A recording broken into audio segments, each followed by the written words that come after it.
तो गाइस मैं हूं अंकित और आप दिख रहे हैं रेसलिंग फैंस नेटवर्क। शुरू करते भाई अपनी बातों को हम लोग सबसे पहले मंडे नाइट रॉ से। कल होने वाला है मंडे नाइट रॉ का ब्रांड न्यू एपिसोड एंड ये जो एपिसोड होने वाला है भाई वो बहुत ही मैसिव एपिसोड है। भले यहाँ पे रोमन रेंस एडवर्टाइज नहीं है, लेसनर एडवर्टाइज नहीं है, लेकिन शो को ओपन करने वाले हैं Seth Rollins and show and होने वाला है अनडिस्प्यूटेड डब्ल्यूडब्ल्यूई चैंपियनशिप मैच से, जहाँ पे कोडी रोड्स चैलेंज करने वाले हैं अपनी टाइटल को वापस से रिक्लेम करने के लिए सेमी ज़ेन को। अब इस मैच में देखो जो भी कुछ हो, लेकिन एंडिंग बहुत ही मैसिव एक्सपेक्टेड है एंड एक्सपेक्टेड है कि टाइटल मैच जब एंड होगा तो केओस होगा। Most likely Cody Rhodes champion बनने वाले हैं।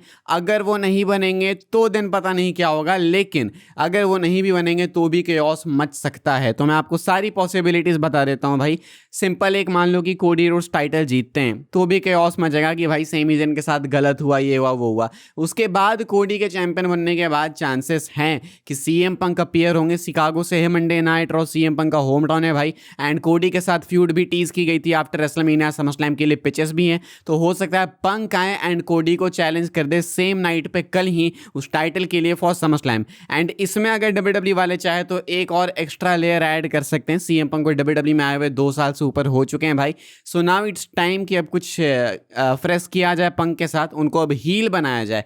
तो अगर पंक साथ में हील भी बन जाते हैं तो कल मंडे नाइट रॉ की एंडिंग बहुत ही क्रेजी हो जाएगी। लेकिन अगर कोडी चैंपियन नहीं बनते हैं तो भी चीज़ें जो है बहुत यूनिक हो सकती है। हो सकता है सेमी ज़ेन रिटेन करे, लेकिन सीएम पंक के इन्वॉल्वमेंट के कारण हो सकता है पंक कोडी को कॉस्ट कर दें, उस वे में पंक हील बन जाए, या नहीं तो रैंडी ऑर्टन की वापसी हो जाए। वो भी तो समरस्लैम के लिए एक्सपेक्टेड थे, तो हो सकता है ऑर्टन की वापसी हो जाए। मिला जुला के कल इस मैच का जो भी आउटकम होगा वो सिंपल नहीं आने वाला है, कहीं ना कहीं बहुत सारे बवाल के साथ में आने वाला है। सो लेट्स सी क्या होता है। आप बताना भाई कमेंट करके आप किसे चैंपियन बनते हुए देखना चाहते हो। मुझे देखो टू बी ऑनेस्ट ज़्यादा मतलब नहीं है कि कौन चैंपियन रहता है, मुझे मतलब है कि चीज़ें यहाँ से आगे जाती कहाँ है। कोडी अगर चैंपियन बनते हैं तो देन उनकी डायरेक्शन क्या है वो मैटर करनी चाहिए भाई। एंड अगर सेमी ज़ेन चैंपियन रहते हैं तो सेमी की डायरेक्शन क्या है, क्योंकि सही बोलूँ अगर तो Sami Zayn as a champion SummerSlam में जाते हुए अच्छे तो नहीं लगते। Sami Zayn is a goofy guy, एक गूफी कैरेक्टर है सेमी ज़ेन,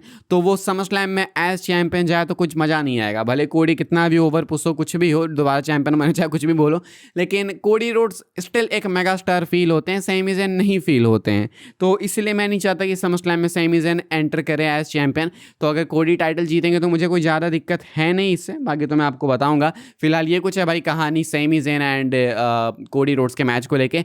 एंडिंग एक्सपेक्टेड है कि मैसिव होगी मंडे नाइट रॉ की। आगे बढ़ते हैं, हम लोग बात करते हैं अगली अपडेट के बारे में, जो कि फ्राइडे नाइट स्मैकडाउन को लेकर। तो भाई स्मैकडाउन को लेकर अपडेट है कि अब स्मैकडाउन वापस से 3 घंटे का कब होगा। तो ये ब्री बेला पॉडकास्ट पे, बेला ट्विंस पॉडकास्ट पे एक्चुअली रिवील किया गया है कि स्मैकडाउन अब जनवरी में वापस से 3 घंटे का होगा। जो कि पहले मैं आपको बता भी चुका हूँ कि स्मैकडाउन भाई 3 घंटे का 6 महीने चलता है, उसके बाद 2 घंटे का चलता है 6 महीने, यानी कि ये साल में 2 बार ही चेंजेस होते हैं। एंड अभी इससे पहले तो 3 घंटे का ही चल रहा था। अब अभी दिसंबर तक, ये दिसंबर एंड तक 2 घंटे के शोज करेंगे एंड उसके बाद 3 घंटे पे वापस जाएंगे जनवरी में। जो कि आई विश ना हो भाई। स्मैकडाउन 2 घंटे का ठीक है भाई, स्मैकडाउन 2 घंटे सहा जा सकता है। 3 घंटे में लगता है भाई कि टॉर्चर रूम में बिठा दिया गया, तो 3 घंटे का ना ही हो तो बेटर है। लेकिन ये चीज़ मुझे लगता है तब तक चलेगी जब तक यूएसए नेटवर्क के साथ में डील है, एंड वो डील अभी थोड़ी लंबी है, तो अभी चलने वाली है। अभी 2 घंटे आप कुछ टाइम रिलैक्स कर सकते हो भाई साल के एंड तक, लेकिन उसके बाद वापस से 3 घंटे के शोज आने वाले हैं। आगे बढ़ते हैं गाइस, हम लोग बात करते हैं अगली स्टोरी के बारे में, जो कि ओबा फैमी को लेके।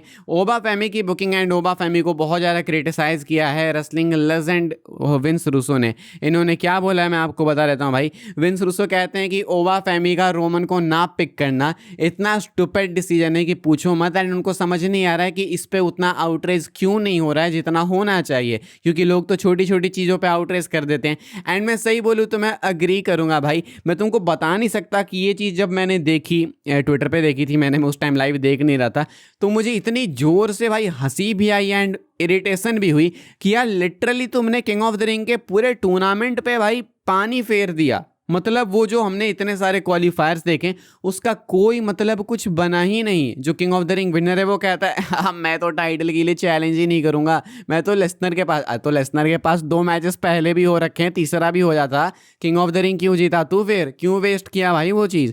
तो ये चीज़ इतनी स्टूपिड है, ये बुकिंग डिसीजन डब्ल्यूडब्ल्यूई वालों ने जो लिया ओबा फैमी को लेके इतना वाहिया था कि पूछो मत। एंड ये चीज़ कहीं ना कहीं फिर उसके बाद ओबा फैमी पे आके घेरेगी, क्योंकि भाई ओबा फैमी नहीं, भले आपने बुक किया हो, लेकिन टीवी पे आपने दिखाया कि ये डिसीजन ओबा फैमी का है। तो ये इतना डम्ब दिखाता है ओबा फैमी को कि ओबा फैमी के पास बुद्धि ही नहीं है कि भाई आप टाइटल मैच छोड़ के लेसनर के पीछे जा रहे हो, दोनों चीज़ आप WWE पुल ऑफ कर देते भाई, वो ज़्यादा बेटर रहता। लेकिन ये डिसीजन पसंद बिल्कुल नहीं आया है विंस रूसो का। एंड मैं इस बात से भी अग्री करूंगा कि इस पर इतना आउटरेज क्यों नहीं है। मैं ये नहीं कह रहा कि रोमन के साथ मैच होना नेसेसरी था, मैं कह रहा हूँ ओबा फैमी जीतते ही नहीं, कोई और जीत जाता, सेथ रॉलिंस ही जीत जाते भाई, रोमन सेथ ही कराते आप, लेकिन सेथ को जिता देते किंग ऑफ द रिंग, वो क्यों नहीं करा आपने। तो पता नहीं ये डिसीजन क्या सोच के इन्होंने लिया था, कौन सा माल फूक के लिया था। ओबा फैमी का जीतना बहुत ही बेकार डिसीजन था। ओबा फैमी को तो इस टूर्नामेंट में यहाँ तक आना ही नहीं चाहिए था, लिस्नर को पहले ही अटैक कर देना चाहिए था। वो जीते भी, किंग ऑफ द रिंग वेस्ट भी गया। एंड इससे एक और चीज़ काफ़ी एविडेंट अब नजर आ रही है कि रोमन अपनी title most likely down the road Oba Femi के अगेंस्ट ही ड्रॉप करेंगे, चाहे इस साल के एंड में करे, चाहे रंबल में, चाहे मेनिया में, चाहे कहीं भी करें, क्योंकि अब ओबा फैमी ने भाई मैच टाला है, तो जब मैच होगा तो वो चैंपियन बनेंगे ही। तो ये चीज़ फिर उस चीज़ को भी अनप्रेडिक्टेबल बना देती है। आप बताना भाई लोग आपके थॉट्स क्या हैं इस चीज़ के ऊपर। मैं तो अग्री करूंगा विंस रूसो से कि दिस वाज वेरी स्टूपिड, ये डिसीजन बहुत ही वाहियात था। आगे बढ़ते हैं, आज हम लोग बात करते हैं अगली स्टोरी के बारे में, जो कि जॉन सीना क्लासिक को लेके। जॉन सीना ने भाई बैकलेस में आके जॉन सीना क्लासिक अनाउंस किया था। उसके बाद इस टूर्नामेंट पे जो चुप्पी साधी गई है पूछो मत भाई। लेकिन क्या हुआ इस टूर्नामेंट का, अब इसके बाद होगा क्या, मैं आपको बताता हूँ भाई। इस टूर्नामेंट को लेके WWE के पास कोई प्लान्स नहीं है। WWE वालों को कोई आइडिया नहीं कि कैसे हम लोग इसको आगे लेके जाने वाले हैं। इवन ये भी पॉसिबिलिटी है कि शायद इस चीज़ को चुप चुप करके भाई खत्म भी कर दिया जाए, यानी कि हो सकता है कि आपको WWE वाले वापस इसका मेंशन करते हुए भी ना दिखे, ये भी एक पॉसिबिलिटी है।